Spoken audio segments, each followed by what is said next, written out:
Video को देखने वालों को मेरा सादर नमस्कार। आज हम कक्षा 8वीं हिंदी विषय ब्रज माधुरी के भावार्थ को समझेंगे। तो आइए देखते हैं।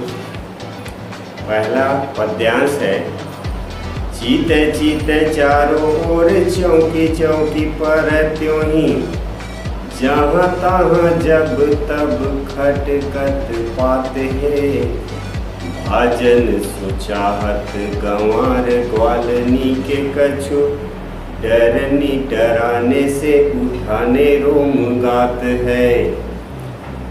तो इस पंक्ति में श्री पद्माकर जी क्या कहते हैं?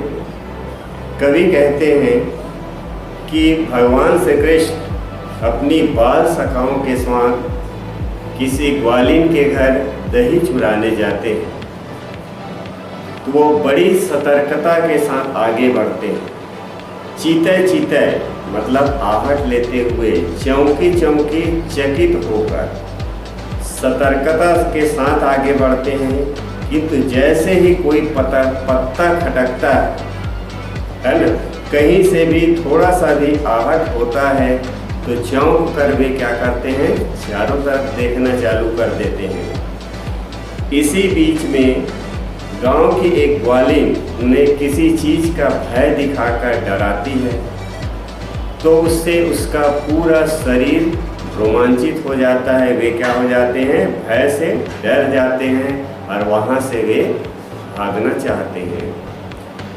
कवि आगे लिखते हैं, कहे पद्माकर सुदेखी दशा मोहन की, शेष हूँ महेश हूँ सुरेश हूँ सिहात है, एक पाए पीत एक पाए मीत कांधे धरे, एक हाथ छीका एक हाथ दधी खात है।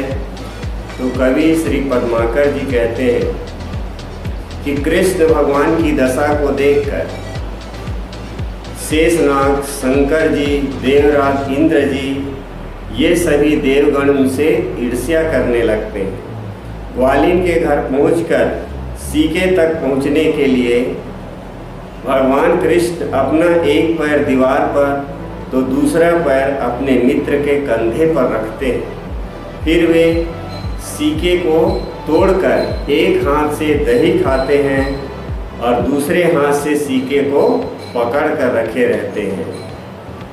तो इस प्रकार हमने देखा कि इस पद्यांश में कवि द्वारा भगवान श्री कृष्ण की दही चुराने की घटना का सुंदर चित्रण किया है। अगली पंक्ति, अगली कविता के रचनाकार या कवि श्री बेनी जी हैं। पंकज कोश में भृंग फंस्यो, करतो अपने मन यो मन सुबह, होएंगे प्रात होएंगे दिवाकर, जाऊंगो धाम पर आग ले खुबा, बेनी सो बीच ही और भई, नहीं काल को ध्यान न जान अजुबा, आए गयंद चबाए लिया, रही गो मन ही मन यो मन सुबह। तो इस पद्यांश में कवि ने कमल में फंसे भंवरे के माध्यम से जीवन की नश्वरता को बताया। सूर्यास्त होने पर कमल दल के संकुचित हो जाने से एक भंवरा उसके कोष में फंस गया।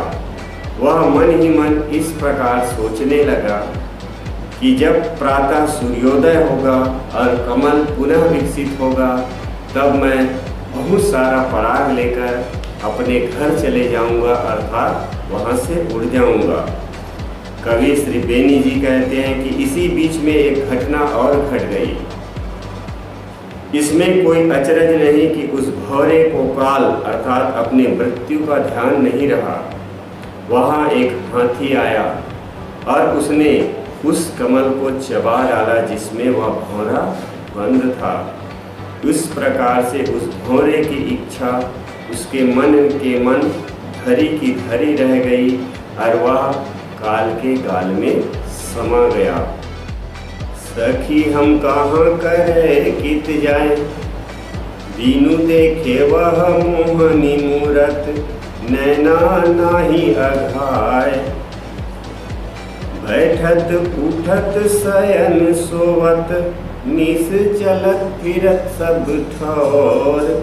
नैनन ते वह रूप रसीलो, डरत न एक पल और। सुमिरन वही ध्यान उनको ही, मुख में उनको नाम। तुझी और नाही गति मेरी बिनु, मोहन है घनश्याम। सब ब्रज बरसो परिजन खिजाओ, हमरे तो अति प्राण। हरिश्चंद्र हम मगन प्रेम रस, सूझत नहीं न आन। हरिश्चंद्र हम मगन प्रेम रस, सूझत नाही न आन। ये प्रस्तुत पद्यांश जो है वो हमारी पाठ्य पुस्तक भारती के ब्रज माधुरी नामक पाठ से ही लिया गया है। इसके कवि श्री भारतेंदु हरिश्चंद्र जी हैं। इस पद्यांश के माध्यम से कवि कहते हैं कि सखी के मन में दुविधा तथा कृष्ण के प्रति प्रेम भाव क्या था उसका वर्णन किया गया है। नायिका अपने सखी से मन की दुविधाओं का उल्लेख करते हुए कहती है कि सखी मैं क्या करूं, कहाँ जाऊं? कृष्ण के मोहनी मूरत को देखे बिना मेरे नैन नहीं भरते। उठते बैठते सोते जागते चलते फिरते सब जगह उनका रूप देखने को तरसता है। एक पल के लिए भी नेत्र उसके ध्यान से नहीं हटता। हर समय कृष्ण कृष्ण ही कृष्ण उसके मन में। कृष्ण के बिना मेरी कोई दूसरी गति नहीं है। सभी ब्रजवासी तथा परिवार के लोग मना करते हैं, खींचते हैं। कवि कहते हैं कि कृष्ण के प्रेम के अलावा उन्हें और कोई चीज़ नहीं सूझता है। तो इस प्रकार से हमने आज सभी पद्यांशों के अर्थ देखे। धन्यवाद।